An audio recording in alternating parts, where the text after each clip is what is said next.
Assalamualaikum warahmatullahi wabarakatuh. Salam sejahtera untuk kita semua. Om Swastiastu, Namo Buddhaya, Salam. Sebelumnya saya mohon izin perkenalan diri. Nama Taruna Remaja Imadi Sudan Majati Adi Putra dari program studi D3 PKPPK Angkatan 15 Charlie. Di video ini saya akan menjelaskan tentang pengenalan Dangerous Goods untuk upaya pencegahan hazmat incident. Nah, jadi apa sih yang dimaksud dengan Dangerous Goods? Dan apa saja barang-barang yang termasuk dalam Dangerous Goods serta klasifikasi Dangerous Goods? Nah, apa juga yang dimaksud dengan hazmat incident serta apa saja upaya kita untuk mencegah terjadinya hazmat incident?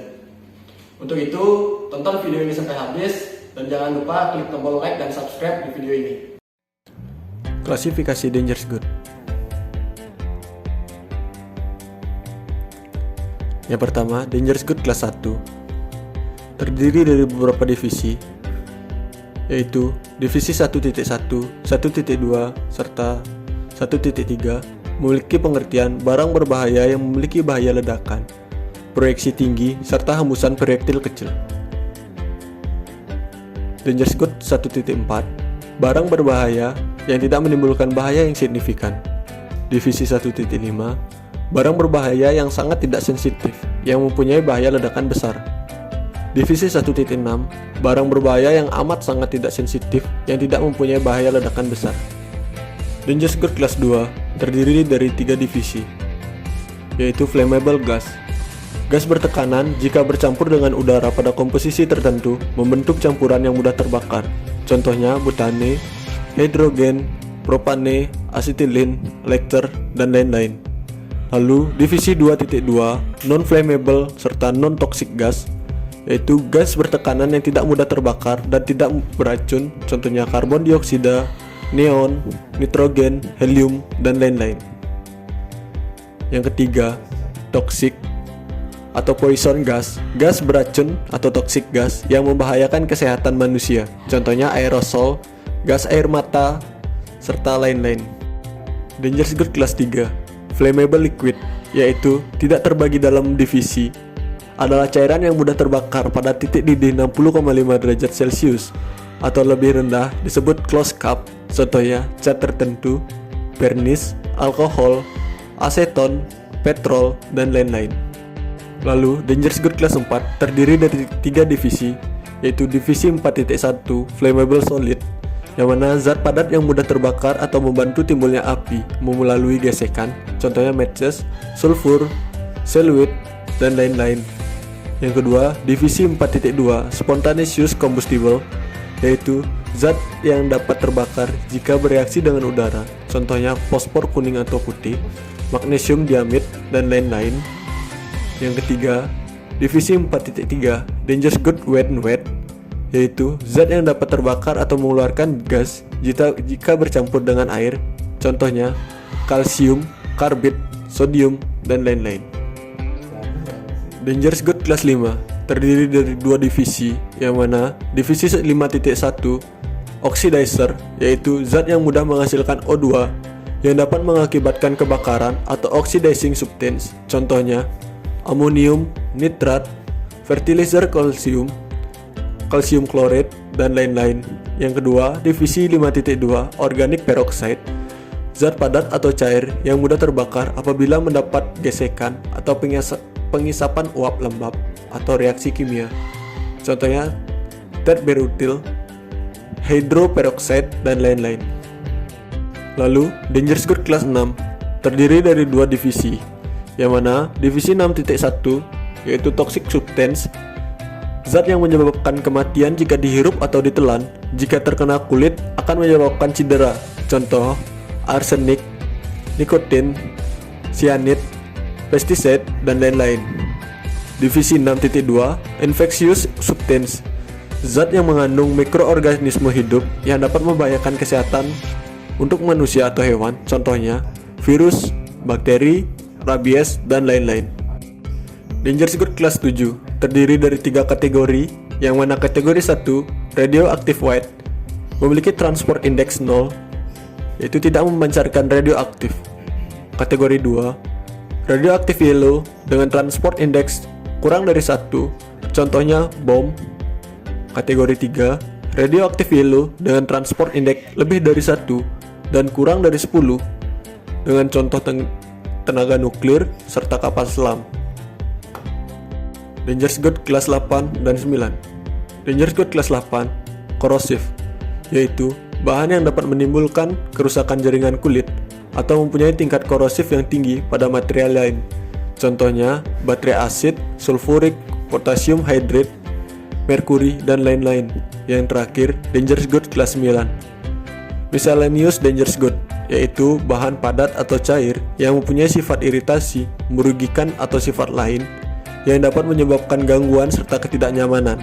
Contohnya asbes, garlic oil, live raft, dry ice, magnetic material. Jadi teman-teman, itu tadi penjelasan serta klasifikasi dari Dangerous Good. Lalu, apa sih yang dimaksud dengan hazmat incident? Hazmat incident adalah insiden bahan berbahaya yang bisa berupa tumpahan atau pelepasan bahan kimia radioaktif ataupun bahan biologis yang terjadi di wilayah bandara ataupun di dalam pesawat yang disebabkan oleh bahan berbahaya Dangerous Good. Lalu, apa saja sih upaya kita untuk mencegah terjadinya hazmat incident? Untuk itu, mari kita perhatikan penjelasan berikut ini. Upaya pencegahan hazmat incident. Yang pertama ada labeling, yaitu setiap barang yang diangkut dengan pesawat harus ditempel label sesuai dengan isi kemasan barang tersebut. Yang dimaksud dengan label adalah kertas bergambar dan bertuliskan berbentuk segi empat yang menggambarkan barang berbahaya yang ditempel pada kemasan dengan ukuran 100 mm x 100 mm. Harus ditempelkan semua informasi yang diperlukan, yaitu bahaya premier serta bahaya tambahan. Contoh jenis label yaitu hazard label atau label bahaya, yaitu label yang mengidentifikasi adanya bahaya atau risiko berupa gambar, simbol, dan nomor kelas yang masing-masing mempunyai warna dasar berbeda sesuai kelasnya. Lalu ada marking. Pada tampilan di atas terdapat contoh marking, yaitu UN4G garing Y50 garing S garing 99NL garing VL824 dengan penjelasan kode marking sebagai berikut. UN berarti United Nations atau simbol internasional. 4G berarti 4 adalah kode fiberboard atau papan fiber. G berarti kode box atau kotak barang tersebut. Y berarti packing group atau kelompok kemasan dari barang tersebut. 50 dengan artian maksimum kuantitas 50 kg yang harus dimiliki barang tersebut. S berarti solid atau padat. 99 berarti tahun pembuatan dari bahan tersebut. NL berarti negara yang berkepentingan. VL berarti nomor publik dari barang tersebut. Lalu ada packing. Sesuai dengan bab 5 Aneks 18, syarat packing atau pengemasan Dangerous Good. Yang pertama ada kemasan yang kuat dan tersusun baik secara tertutup. Yang kedua, dapat terdiri tegak secara normal sepanjang penerbangan. Yang ketiga, kemasan harus sesuai dengan isi. Yang keempat, kemasan harus diuji berdasarkan ketentuan-ketentuan yang berlaku. Yang kelima, kemasan harus dipertahankan dan dijaga keutuhannya. Yang keenam, kemasan dalam inner packing harus dikemas secara aman dan berlapis. Yang ketujuh, wadah yang sudah pernah digunakan harus diperiksa untuk mencegah timbulnya pencemaran pada kemasan berikut. Syarat packing sesuai tingkat bahaya. Yang pertama ada packing group 1 atau X, Great Danger atau risiko bahaya besar. Yang kedua, packing group 2 atau Y, Medium Danger, risiko bahaya menengah. Yang ketiga, packing group 3 atau Z, Minor Danger, risiko bahaya kecil. Lalu, ketentuan untuk penumpang serta kru pesawat. Terdapat dua ketentuan, yaitu pertama, pemberitahuan larangan membawa barang Dangerous Good kepada para penumpang dan kru pesawat pada loket tiket, poster, check-in counter, dan wilayah bandara. Yang kedua, Dangerous Good yang boleh dibawa oleh penumpang dan kru pesawat harus sesuai dengan ketentuan serta aturan yang berlaku. Lalu, ada Notice to Captain atau NOTOC, yakni surat pemberitahuan kepada kapten pesawat mengenai muatan khusus dalam suatu penerbangan di pesawat tersebut.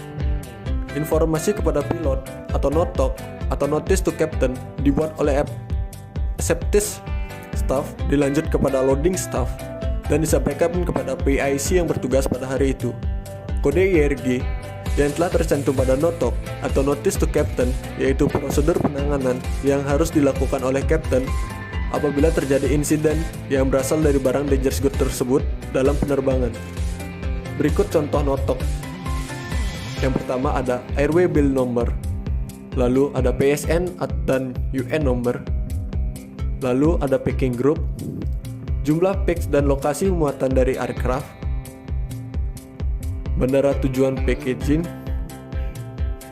dan di mana bisa diterapkan tanda petunjuk bahwa dangerous good yang dibawa under state exemption.